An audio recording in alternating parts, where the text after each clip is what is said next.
Hi and welcome to FTV, I'm Neil Anderson. Here's a roundup of this week's news in the forest. A public consultation has been held into the roadworks on the A40 which are due to start in May. The roadworks will last 6 months and may cause major problems for commuters going into Gloucester in the morning. We popped along to the consultation to see what you had to say. The fact that they're proposing to start from 7 a.m. in the morning to 6:30 at night means they're going to be completely on the peak traffic. At the moment, I leave home at 7 o'clock in the morning and I've already got a queue to get onto Hindon Roundabout of at least 20 minutes. So this is going to be an absolute disaster situation. As the road is falling apart, something needs to be done. But from what I've seen here today, it's going to be a total shambles. Mods and rockers now have a home in the forest at the only Quadrophenia exhibit in the world. Andy Jones, who owns Little Jean Jail, has got hold of 2 scooters and a host of other memorabilia from the film. We spoke to Andy to find out more. The bikes and a lot of the collection actually came from a gentleman by the name of David Wyburn, who actually lives in Gloucester, and he's a modern scooter fanatic and regarded as the Bible of Quadrophenia. He decided to sort of buy a new home and the collection had to go, and subsequently I purchased it. It was originally offered to Liam Gallagher of Oasis and also Hard Rock Cafe, but David was keen on keeping it in the county, so the deal was done. I think it's going to be a good attraction for the Forest of Dean, and I'm sure a lot of mods and scooters alike will come and visit. Residents in Rusbridge and Sudeley have had their say on 180 new homes that are due to be built in St White's in Cinderford. They say they were concerned at the increased levels of traffic and that the designs of the houses may not fit in with the surrounding area. Residents questioned Blore Homes designer Martin Stewart, and they agreed unanimously that figures for the predicted increase in traffic were wrong. We popped along to see what went on. Confident that the actual traffic generation on St White Road, further down St White Road, is not a significant problem.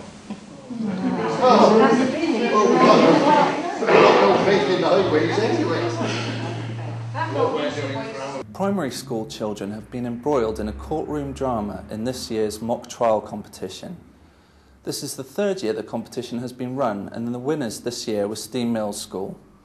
We spoke to David Price, who is the former chairman of Forest of Dean Magistrates, to find out more. We now have 16 schools competing in a full adult call situation, using primary school children, and the ability of those children just beggars belief.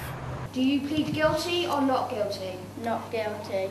Your worships, in view of the defendant's plea, there must be a trial of this charge. We have a form that the teachers fill in, and we get a really good response from them that it really does cover a multitude of items that will take them into the future and hopefully keep them out of magistrates' courts. Should Newent get divorced from the rest of the forest? This is a question thrown up by former Newent Mayor David Blick, who has said the town has more to gain by joining up with Ross-on-Wye and Ledbury. He said the town is hard done by financially compared to the other towns in the forest. We went out on the streets of Newent to see what you had to say. Certainly there's more affinity between Newent, Ross and Ledbury, I think, than Newent and the forest towns, and the links are much more in the first direction too. They're all sort of fairly small in the Herefordshire thing, as we're fairly small in Gloucestershire, and together we would have a lot more in common. We are Gloucestershire, so we really should be more towards the forest. We always have been. Herefordshire, yeah, maybe. I have to say that Ledbury and Ross are more vibrant than Newent, and then they have got easy parking. We're losing that. They have got lots of nice shops. We don't tend to encourage new shops into Newent. We're just more interested in providing residential accommodation. And finally, children from the Forest View Primary School have taken on a supersonic project.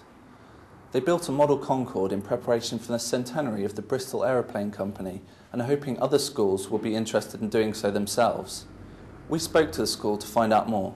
Well, we used cardboard and glue and some type of wood, and we just stuck it together and then painted it. 2010 will mark the centenary of the Bristol Aircraft Company, and we're working together to build this model of Concord, and then the plans and the templates will be made available to the Bristol Cultural Development Partnership for other schools to make models of their own. That's all for FTV this week, but for more, including a full roundup of all your local news and sport, pick up a copy of this week's paper.